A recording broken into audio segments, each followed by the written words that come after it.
Well, hey everybody, Andy Kvernen here with another Cornerstone Connection Daily Devotional.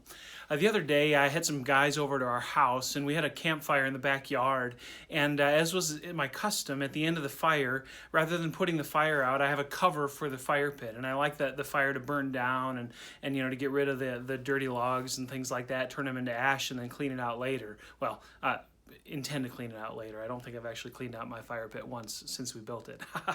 But the goal is to let the fire burn down and then to take care of it. Well, a couple of days later, Christy was out in the yard and she noticed some smoke coming up from the fire pit. And she went over there and realized it was still hot. And she pulled the lid and realized this thing is still burning. That fire went for a long time. And it reminded me of the power of fuel and the power of fire and the power of its ongoing nature. I mean, it could have gotten out of hand. It could have been a problem.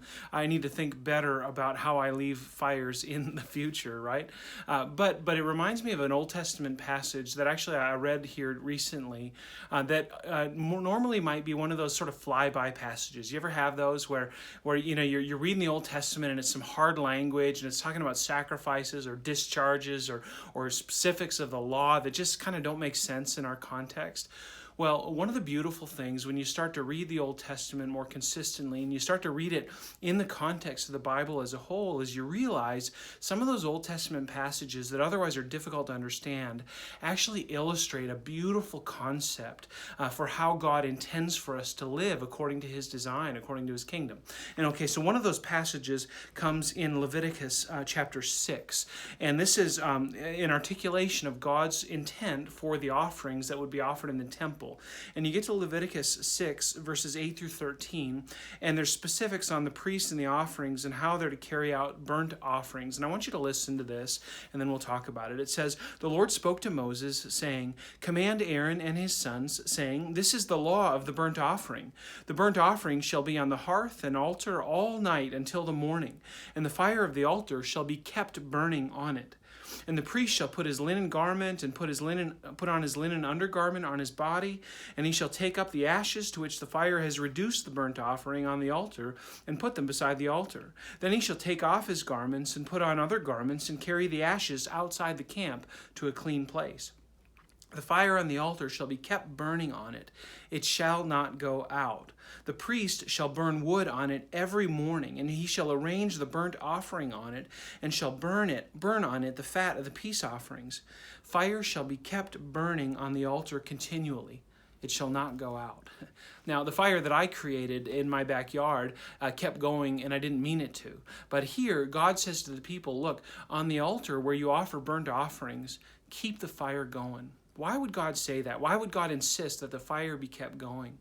Well, that reminds me of a passage in the New Testament that has tons of great applications for us today. Of course, we don't offer sacrifices on an altar anymore. We don't offer animals. We don't kill them. We don't burn their fat or different things like that, like the Old Testament describes.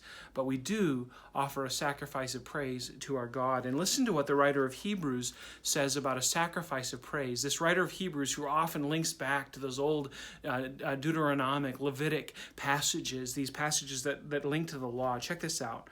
Listen to what he says. He says, verse 14, "For here we have no lasting city, but we seek the city that is to come. Through him, then," meaning through Jesus, "let us continually offer to God a sacrifice of praise, that is, the fruit of lips that acknowledge his name."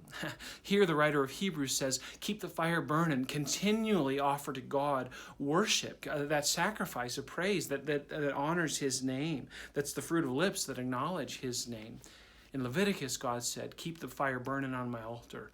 Keep the worship going. The writer of Hebrews reinforces that, and in such a beautiful way. Guys, don't stop worshiping. That's what the message is here for today. Keep the fire going. And friends, the way God has designed us is that we are to be worshipers of him, that he is always worthy. We're to continually offer to God that sacrifice of praise. We're to pray without ceasing, to rejoice evermore, and everything give thanks, 1 Thessalonians. Friends, we are designed to be lifelong worshipers. Let me ask you today, how are you doing continually offering to God that sacrifice of praise? Maybe when you're at work today and it's a struggle, take just a moment and say to God, God, you're worthy. Maybe in the midst of some of the pedantic, normal things of life that just seem kind of boring, seem kind of mundane, offer to God a sacrifice of praise. Worship him. Tell him you love him. Tell him thanks for who he is and what he's done. Maybe in those moments where you feel slighted, maybe when you're struggling in a relationship, just pause, give thanks, and offer to God worship that is due his name. Friends, God is worthy of a fire that keeps burning. Let's live on the altar of praise. Let's worship him continually today. God bless.